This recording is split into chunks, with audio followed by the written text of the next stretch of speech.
Hi everybody, Steve here. Welcome to this issue of Monday Morning Musings with me.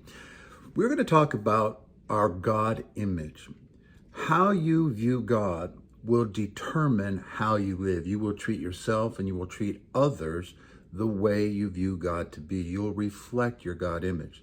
And when we come to the scriptures, there are difficult attributes and difficult adjectives given to describe the nature of God. So we got to start someplace very, very basic here. There are only two axiomatic statements regarding the essence of God in all of the New Testament. An axiomatic statement is like an equal sign. It deals with essence. And those two statements are God is love and God is light. You can't find statements like this. God is justice. God is vengeance. God is etc. Oftentimes when folks approach the scriptures, they want to do Bible studies and Bible word studies, and they'll do something called, well, we're going to do a study on the attributes of God. And they start filling in with a bunch of adjectives.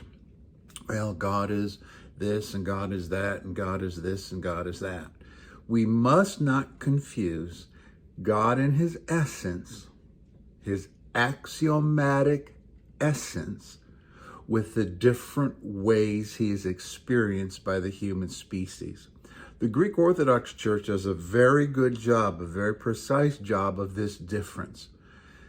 They make a distinction between his essence and what they call his energies. And this isn't the place to go into the deep waters of all that, other than to say, we do not define his essence by his energies. For example, here I am, Steve Crosby. You could say, I can paint a house. Steve Crosby is a house painter. No, I'm not. That's one of the things I can do. Steve Crosby is a notary public. Well, that's true. I do that on the side. But that's not my essence. And when we go to the scriptures and we start doing these word study searches of the attributes of God and prescribe them as his essence, we're going to get into some deep problems. And the next thing you know, you're going to have a very schizophrenic or double-faced God image. For instance,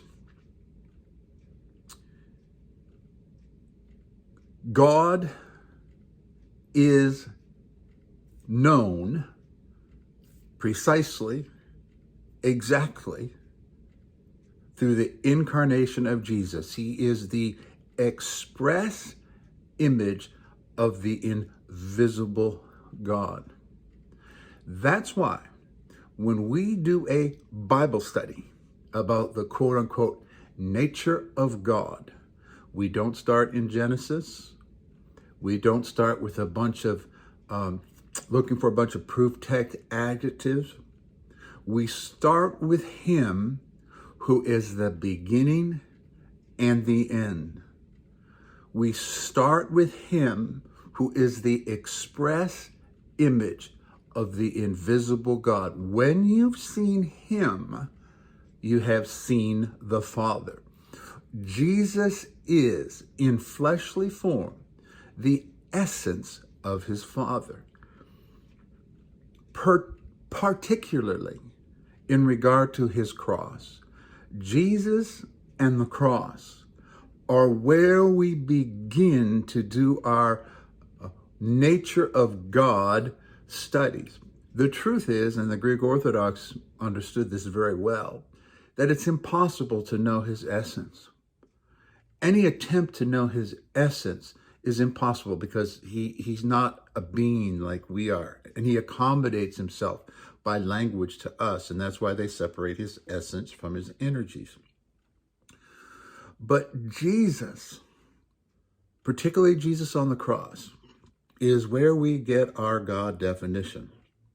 We do not define God in essence by different actions. Well, God is judge.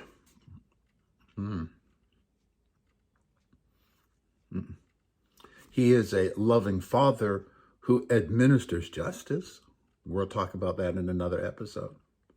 So, when we go to the Bible and you want to do what is God like, we look to Jesus and his cross, not to a list of proof text adjectives that you pull out of here and there. That's what he said, and I'll talk to you next time.